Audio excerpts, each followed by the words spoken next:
family, welcome back. We're going in on the Mexican slash Guatemalan ancient text. Remember, the Mayan Empire stretched from part of Mexico down to Guatemala. Okay, it's a large empire.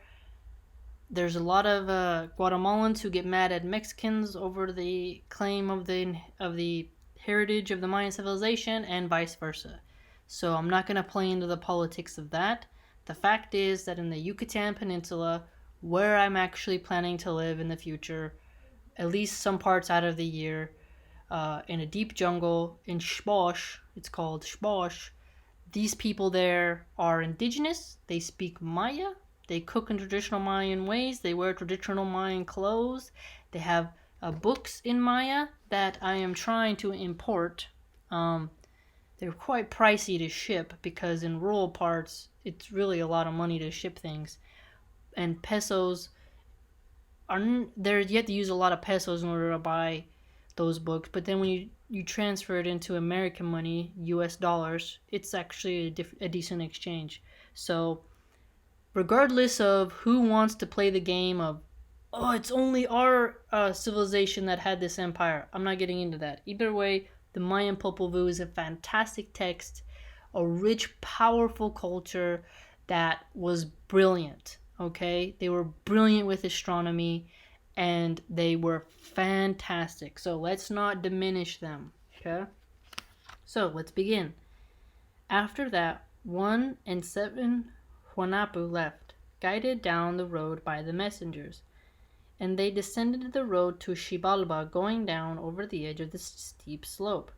And they descended until they came to the mouth where the canyons change. The ones named Rustling Canyon, Gurgling Canyon, they passed through there. Then they passed through Scorpion Rapids. They passed through countless scorpions, but they were not stung.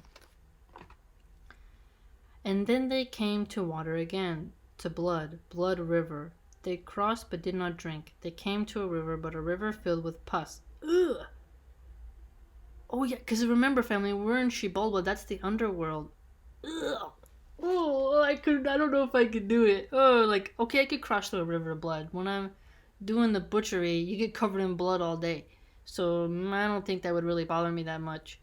But to go through pus, family, whew, could you imagine? Oh my gosh, oh, that's terrible. Oh my gosh. They came to a river, but river filled with pus. Still they were not defeated, but passed through again. And they came to the crossroads, but here they were defeated at the crossroads. Red road was one, and black road another. White road was one, and yellow road another. There were 4 roads, and Black Road spoke. I am the one you are taking. I am the Lord's road, said the road. And they were defeated there. This was the road of Xibalba. And then they came to the council place of the lords of Xibalba.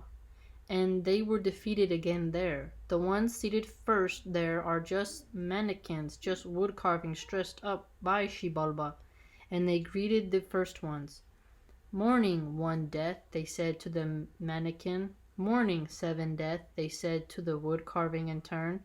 So they did not win out, and the lords of Xibalba shouted out with laughter over this.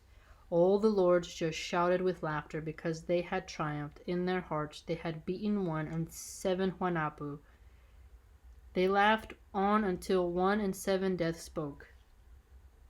It's good that you've come. Tomorrow you must put your yokes and armed guards into action, they were told. Sit here on our bench, they were told. But the only bench they were offered was the burning hot rock. Oh my gosh! So they're in the underworld, and then they're like, well, we need a place to sit. So they're like, well, you can sit over there. But the bench is literally hot. So you're like, oh, it's getting burned sitting on it. Oh, it's terrible. Oh my goodness. So far on their journey, the road they're walking on can talk to them. They had to travel through a river of blood, a river of pus, and then they get offered a bench that has a hot rock. At that point in my travel, I might be like, hey, you know what? I might just pull back. You know what I mean? Oh, this is so terrible. So now they were burned on the bench. Ah, see, yes. They really jumped around on the bench now, but they got no relief. They really got up fast, having burned their butts. At this, Shibalbans laughed again. They began to shriek with laughter. The laughter rose up like a serpent in their very cores. All the lords of Shibalba laughed themselves down to their blood and bones.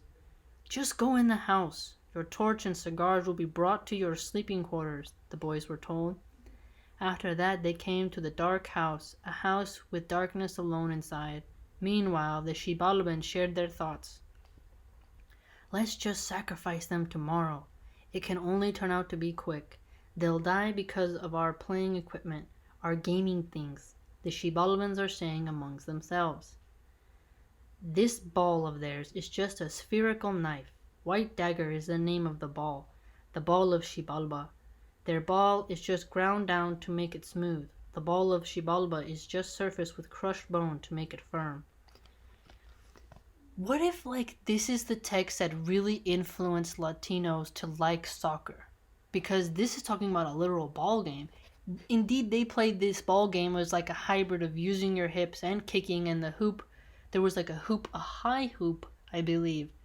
It wasn't just like the hoop that's right in front of you, right? But then it wasn't exactly like a soccer goal either that you kick right on the ground. So, who knows? But either way, it's amazing that their whole focus on this ball, like there's a ball of the underworld, and it's made smooth, right? So it can roll better and be a little more firm to kick by bones. Crazy. Fantastic. I mean, what creativity. This is such an ancient past that it's just like, wow. And this is all in their hieroglyphs, you know what I mean? So these stories are carved into stone, right? They wanted their future generations to remember these, tales, similar to the Egyptians. Okay, family, that's part 12.